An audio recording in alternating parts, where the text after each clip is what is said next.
Ancient Egypt के बारे में जितना जानो वो कम पड़ता है। दोस्तों आज हम आपको पुराने इजिप्ट के बारे में कुछ ऐसे फैक्ट्स बताने वाले हैं जिसे सुनने के बाद आपके होश उड़ जाएंगे। कुछ तो ऐसे हैं जिन्हें देखकर आपको लगेगा कि पुराने जमाने के लोग हमसे कहीं आगे थे, तो वहीं कुछ ऐसी बातें हैं एंशिएंट इजिप्ट की जो सबको शर्मसार कर सकते हैं। जी हाँ दोस्तों, तो इस वीडियो को आप अंत तक जरूर देखिएगा क्योंकि आप आज कुछ ऐसा देखने वाले हैं जिसे आपने आज से पहले कहीं नहीं देखा होगा।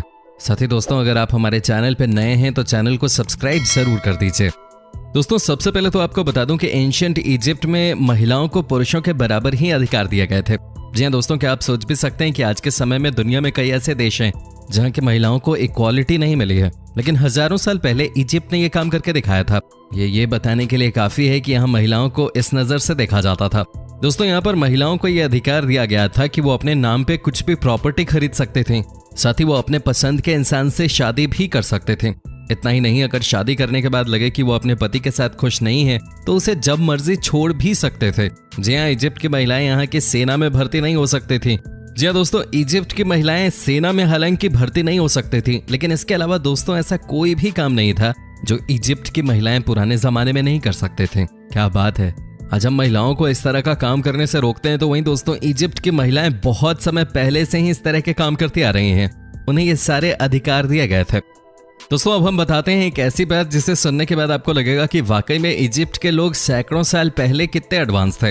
दोस्तों ये जो बॉलीवुड के स्टार्स आपको क्लीन शेप में दिखाई देते हैं, छाती के बाल भी साफ करा लेते हैं अनिल कपूर को छोड़ के, ये सब काम इजिप्ट के लोग तो पहले से ही करते आ रहे हैं। जी हाँ दोस्तों, आपने सही सुना, एंशिएंट इजिप्ट के लोगों को कभी भी शरीर में बाल पसंद नहीं आए।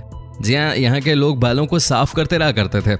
आपको यकीन नहीं होगा लेकिन यहाँ की महिलाएं और पुरुष दोनों ही अपने आईब्रोज को छोड़कर हर जगह के बालों को हटा देते थे। दोस्तों कहा जाता है कि ये इसलिए किया जाता था क्योंकि वहाँ के लोगों में साफ सफाई को लेकर बहुत जागरूकता थे। लेकिन इतना ही नहीं, यहाँ के लोग ये भी मानते थे कि अनवांटेड बालों का होना मतलब ये कि आप इंसानियत के नाम पे कलंक हो। ये सोच थी उस जमाने में यहाँ के लोगों की। दोस्तों इतना ही नहीं, कहा तो ये भी जाता है कि महिलाएं और पुरुष दोनों ही सिर के बाल भी मुड़वा लेते थे, लेकिन फिर तेज धूप की वजह से उनको नकली बालों का इस्तेमाल करना पड़ता था।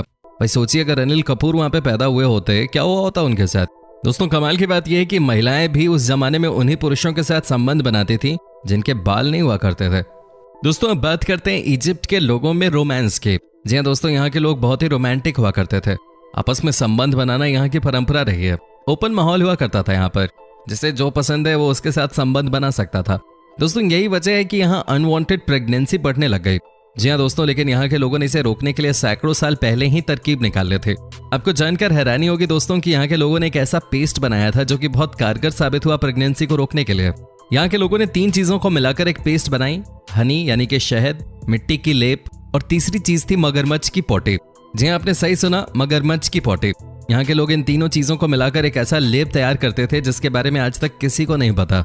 दोस्तों ये लेप लड़कियां लड़कों के नजदीक जाने से पहले यूज किया करते थे और कहा जाता है कि इस पेस्ट की वजह से लड़कियां अनवांटेड प्रेगनेंसी को रोकने में कामयाब हो जाते थे। अब खुद ही सोचिए कि क्या क्या आविष्कार कर लिया था इतने समय पहले इजिप्ट के लोगों ने। हालांकि हम आपसे यही कहेंगे कि भाई आप ऐसा पेस्ट बनाने की कोशिश ना करें। WWE वाले रूल्स यहाँ भी अप्लाई होते हैं, ठीक है ना। दोस्तों एंशिएंट इजिप्ट के लोगों के बीच में बिल्लियों को लेकर एक अलग ही उत्साह हुआ करता था। दोस्तों हो सकता है आपको इस बात पे यकीन ना हो, लेकिन यहाँ पर बिल्लियों को भगवान की तरह पूजा जाता था। जी हाँ दोस्तों, यहाँ पे आपको हर किसी के घर में एक बिल्ली तो नजर आ ही जाते थे। कहा जाता है कि सब लोग इन बिल्लियों को बहुत अच्छे से सजा के रखते थे। यहाँ के लोगों के मुताबिक अगर आपके घर में बिल्ली थी तो समझिए कि आप कभी गरीब नहीं होंगे। इतना ही नहीं दोस्तों, जब भी कोई पालतू बिल्ली मरती थी तो दोस्तों उसके गम में 7 दिनों तक शोक मनाया जाता था। दोस्तों इतनी इज्जत दी जाती थी बिल्लियों को। दोस्तों अब हम आपको दिखाते हैं कि एंशिएंट इजिप्ट में कैसे लोग एक से बढ़कर एक कलाकार हुआ करते थे। जी हाँ दोस्तों, कमाल की बात है कि यहाँ पर आपको लगभग हर दीवार में हर जगह एक से बढ़कर कलाकारी देखने को मिल जाते थे। दोस्तों कहा जाता है कि आज भी आपको कई ऐसी नक्काशियां देखने को मिल जाती है जिसे देखने के बाद आपके होश उड़ जाते हैं। जी हाँ दोस्तों, यहाँ के लोग बहुत ही क्रिएटिव हुआ करते थे। जो सबसे बढ़िया दीवारों पे चित्र बनाते उन्हें राजाओं के द्वारा खूब सारे उपहार दिए जाते थे। दोस्तों महिलाएं भी उसी पुरुष के साथ संबंध रखना चाहती थी जो कि क्रिएटिव होते थे। आपको बता दूं कि कुछ ऐसी भी कलाकारियां बनाई गई हैं जो कि आज भी हमारे बीच में हैं और स्पेशली इनको देखने के लिए लोग आज भी इजिप्ट का दौरा करते हैं। यहाँ के एक एक दीवार की सुंदरता इतनी कमाल की होती थी कि आप यकीन नहीं कर पाते। इन्हें देखकर लगता है कि आज के जमाने में भी हम इनसे बहुत पीछे हैं। दोस्तों आज से 4 से 5,000 वर्ष पूर्व दुनिया के हर कोने में लगभग एक ही काल में पिरामिड बनाए गए। ये वही काल था जब मिस्र में पिरामिड बने थे। ये वो काल था जब Egypt, Sumeria, Babylonia, Mesopotamia, Assyria Mehrgarh, सैंधव और पारस्य आदि प्राचीन सभ्यताएं अपने विकास के चरम पर थे। दोस्तों, हिंदू धर्म के अनुसार स्वास्तिक है पिरामिड का प्रतीक। जी हाँ दोस्तों, इसके अनुसार हिंदू धर्म में स्वास्तिक को शक्ति, सौभाग्य, समृद्धि और मंगल का प्रतीक माना जाता है। घर के वास्तु को ठीक करने के लिए स्वास्तिक का प्रयोग किया जाता है। स्वास्तिक के चिन्ह को भाग्यवर्धक वस्तुओं में गिना जाता है। स्वास्तिक के प्रयोग से घर की नकारात्मक ऊर्जा बाहर चली जाती है। आज भी आप देखते होंगे कि कई ऊंची ऊंची बिल्डिंग्स के ऊपर पिरामिड शेप की चीज को तैयार किया जाता है। इसका साफ साफ मतलब होता है पॉजिटिव पावर को अट्रैक्ट करने की कोशिश करना। पिरामिड पर शोध करने वाले वैज्ञानिकों का कहना है कि सभी पिरामिड उत्तर दक्षिण एक्सिस पे बने हैं, अर्थात उन सभी को उत्तरी और दक्षिणी गोलार्ध के प्रभाव को जानकर बनाया गया है। इसका भूचुंबकत्व एवं ब्रह्मांडीय तरंगों से विशिष्ट संबंध है। उत्तर दक्षिण गोलार्धों को मिलाने वाली रेखा पृथ्वी की चुंबक रेखा है। चुंबकीय शक्तियां विद्युत तरंगों से सीधी जुड़ी हुई हैं, जो ये दर्शाती हैं कि ब्रह्मांड में बिखरी मैग्नेटोस्फीयर में विद्यमान चुंबकीय किरणों को संचित करने की अभूतपूर्व क्षमता है इन पिरामिडों में।